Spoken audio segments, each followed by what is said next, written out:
कौन है, मूढ़ कौन है, मूर्ख कौन है? जब ये बात आई है तो यहां पर समाधान सिर्फ इतना ही है कि चतुर होने पर भी जो तत्व का अभ्यास नहीं करता है वह मूर्ख है, वह मूढ़ है। कितने लोग हैं जो बड़े चतुर हैं, होशियार हैं, बुद्धिमान हैं। ऐसी मेरे पास इतनी माताएं आती हैं अपने बच्चों को लेकर के कि महाराज श्री मेरे बच्चे को आशीर्वाद दो, है तो बहुत बुद्धिमान, है तो बहुत चतुर, बहुत होशियार, महाराज श्री पढ़ता ही नहीं है, जरा सा आधा घंटा 1 घंटा पढ़ता है उसमें भी फर्स्ट डिवीजन आ जाता है। इतना चतुर है, इतना होशियार है। ऐसे 1-2 बच्चे नहीं, आपको हजारों लाखों की तादाद में चतुर बच्चे मिल जाएंगे, बुद्धिमान बच्चे मिल जाएंगे। लेकिन आचार्य कहते हैं, हमारे राजऋषि अमोघवर्ष जी कहते हैं, यदि चतुर होने के बाद वह तत्व का अभ्यास नहीं कर रहा है तो वह जड़ है, मूर्ख है। काय का चतुर? चतुर है तो तत्व का अभ्यास करो। अब आप कहोगे ग्रस्त जीवन जीने वाला बच्चा, लौकिक शिक्षा को प्राप्त करने वाला बच्चा अभी क्या तत्व का अभ्यास करे? तो ये वर्तमान में शिक्षा पद्धति परिवर्तित हो गई। पहले गुरुकुलों में, गुरु आश्रमों में रह करके बच्चा धार्मिक शिक्षा के साथ, नैतिक शिक्षा के साथ लौकिक शिक्षा को प्राप्त करता था। यदि वह शस्त्र का अभ्यास करता था तो शास्त्र का भी अभ्यास करता था।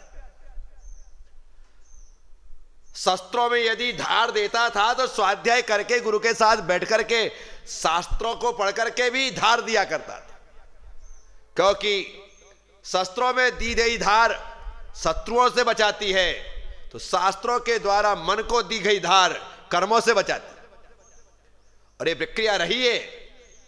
वर्तमान में सिर्फ लौकिक शिक्षा आजीविका का निर्वाह कराने वाली है, लेकिन पहले की जो शिक्षा होती थी वह सिर्फ आजीविका के लिए नहीं होती थी, वह आत्मा के कल्याण के लिए भी होती थी।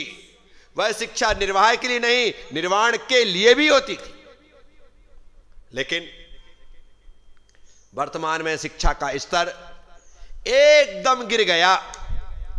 लोगों को लगता जरूर है कि पढ़ाई बहुत हो रही है, लेकिन उस पढ़ाई के बाद लड़ाई कितनी हो रही है ये तो देखो। देश देश लड़ रहे, राज्य राज्य लड़ रहे। अब चले जाओ कर्नाटक और तमिलनाडु, राज्य राज्य लड़ रहे, धर्म धर्म लड़ रहे, जाति जाति लड़ रही है, समाज समाज लड़ रही है, मंदिर मंदिर लड़ रहे, परिवार परिवार लड़ रहे, भाई भाई लड़ रहा है, बाप बेटा लड़ रहा है, पति पत्नी लड़ रहे। क्या हुआ?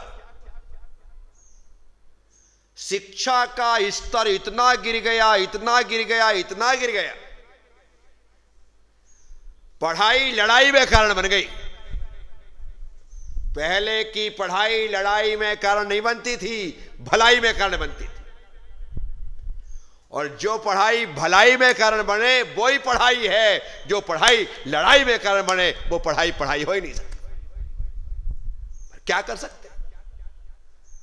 अब आप कहोगे कि यदि आज ऐसा है तो पहले भी तो था, महाभारत हुआ।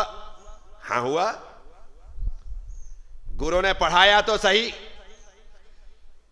लेकिन सामने वाले को पढ़ाने वाला गुरु के अलावा और कोई भी था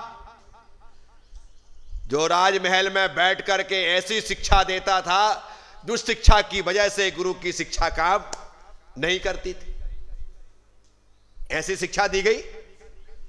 गुरु द्रोणाचार्य यहां पढ़ा रहे हैं, लेकिन महल में शकुनी पढ़ाता था, और ऐसा पढ़ाया कि भाई भाई को मारने को लिए तैयार हो, लड़ने को तैयार हो गए, खून बहाने को तैयार हो गए। अरे हुआ गलत पढ़ाई हुई, गुरु ने सही पढ़ाया, लेकिन शकुने के द्वारा गलत शिक्षा मिल गई तो उसका दुष्परिणाम महाभारत हुआ। है पढ़ाई तो वो लड़ाई की पढ़ाई थी, और पांडवों ने गुरु से पढ़ा, शकुनी से नहीं पढ़ा।